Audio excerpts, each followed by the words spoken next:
And I really want to thank Lucia.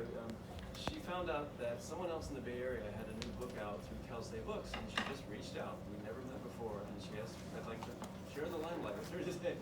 So I really appreciate that. And I'm based in Oakland, a poet and songwriter. I'm going to be doing kind of a mix of songs and poems today. But first, to kind of warm us up, I thought I'd just do a little song that I literally just wrote in the last 24 hours, thanks to a friend of mine, Ken, here, who gave me an idea of a song title.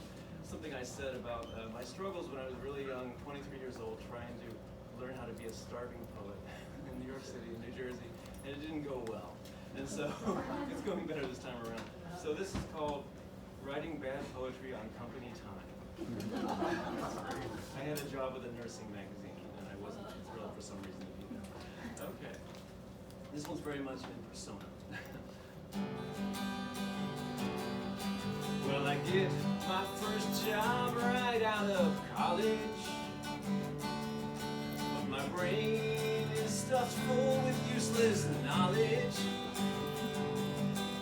My editor says, "Here, boy, write about these nurses."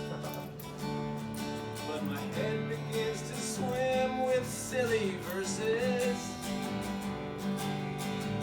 I'm writing bad poetry all the time.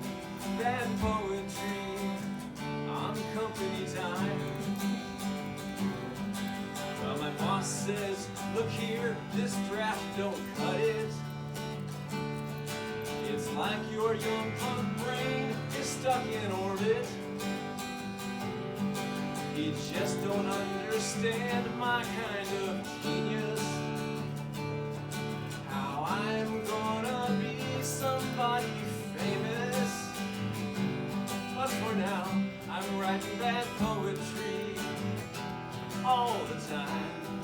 Bad poetry on company time. For now, I'm writing bad poetry all the time. Bad poetry on company time."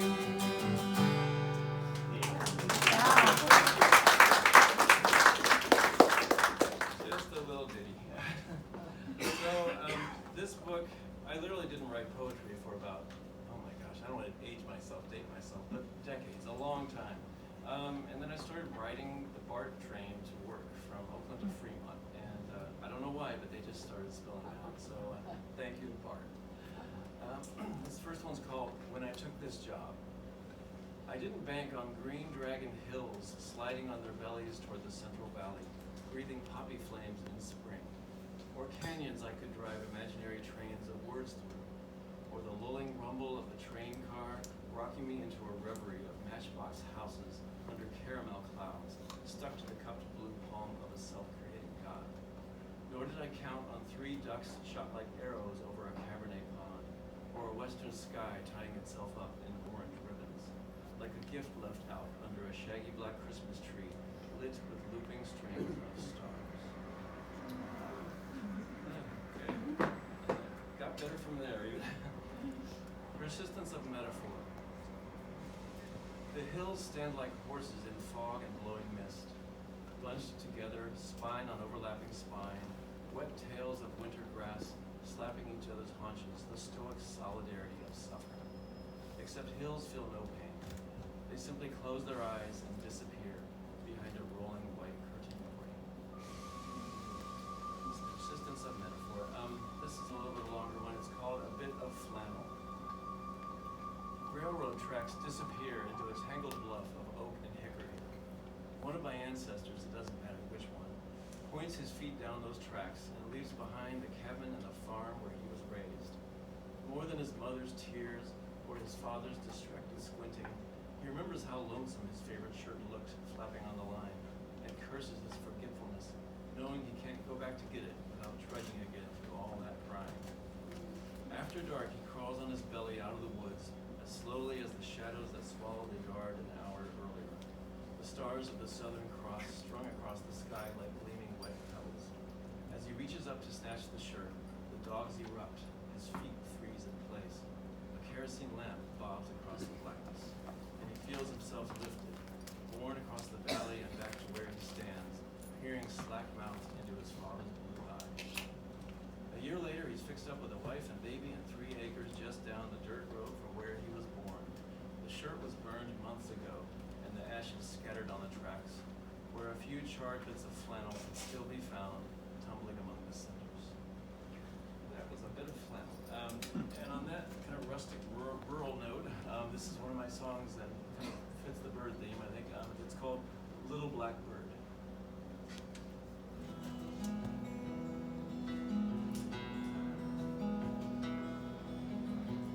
Little black bird, sorry, wrong. I knew there'd be one of these flows. There'll be more flows. It's coming. Oh, here we go. It's hard to go back and forth between poetry and music. I never tried it, so thank you for letting me try it. Guinea pigs. Okay. Took a walk by the railroad tracks. Took a little walk by the railroad tracks. Felt the sun burning on our backs. We felt the sun burning on our backs. Oh, baby.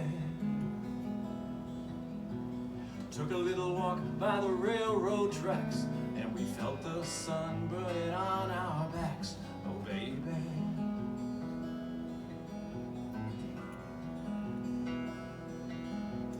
Took a trip on a big black boat. Took a long trip on a big black boat. Covered your shoulders with my coat. I covered your shoulders with my coat. Oh, baby. Took a long trip on a big black boat, and I covered your shoulders with my coat. Oh, baby.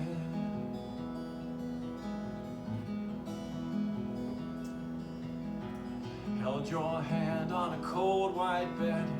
Held your hand on a cold white bed. Tried to remember that thing you said. I tried to remember that thing you said. Oh, baby. Held your hand on a cold white bed, and I tried to remember that thing you said. Oh, baby.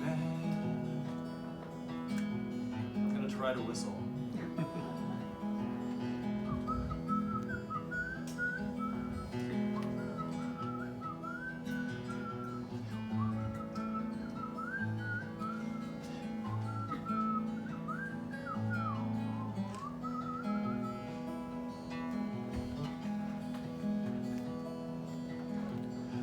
Blackbird on my windowsill, little blackbird on my windowsill, dark and sad as a whippoorwill, dark and sad as a whippoorwill, oh baby. Little blackbird on my windowsill, it's as dark and sad as a whippoorwill, oh baby, my baby.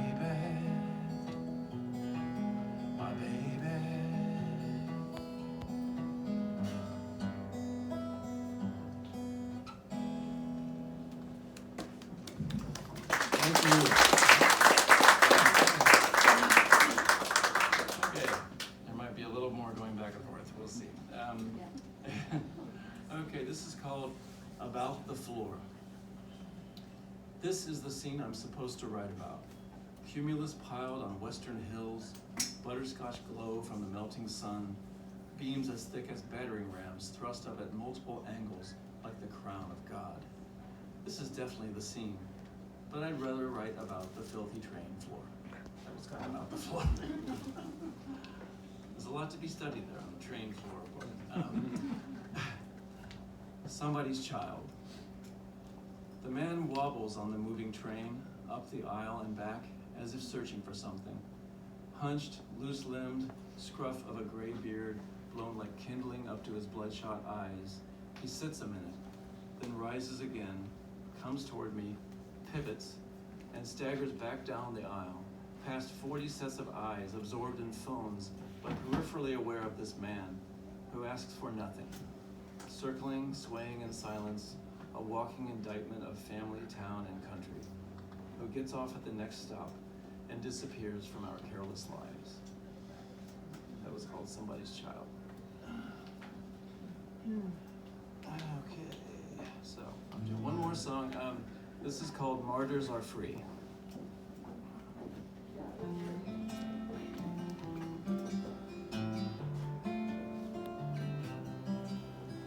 Thank you, Martin. You were braver than us all.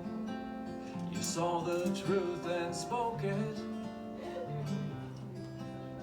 Hopeful faces, they were following your light. You led them through the valley in the shadow of death. It was your death. Evil followed,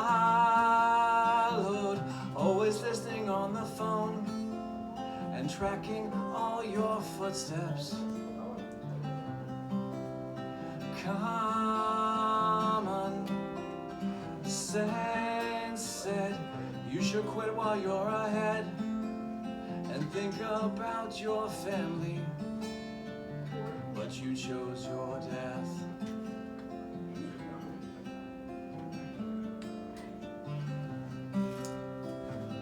Martin, a martyr is always free. Bright star exploding for all to see.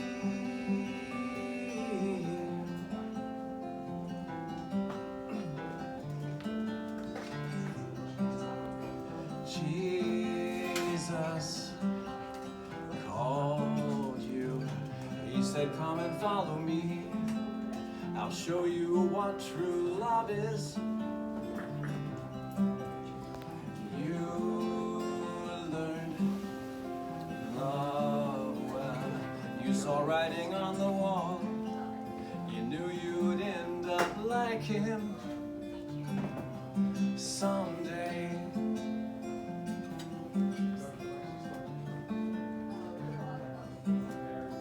If I met you, would I turn my back in shame?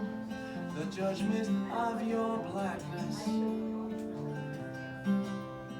Brother, sister, you said we were all the same, imperfect and forgiven, at least by you.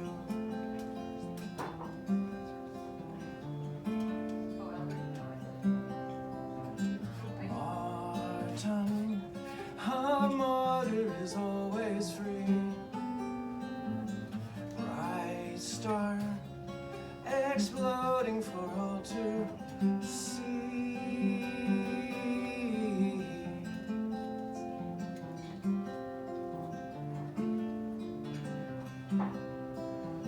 We're still waiting for another king to come, someone to lead the marches. Love will triumph, that was what you always said, but only if we choose it.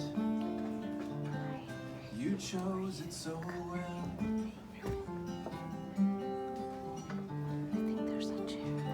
You chose love so well.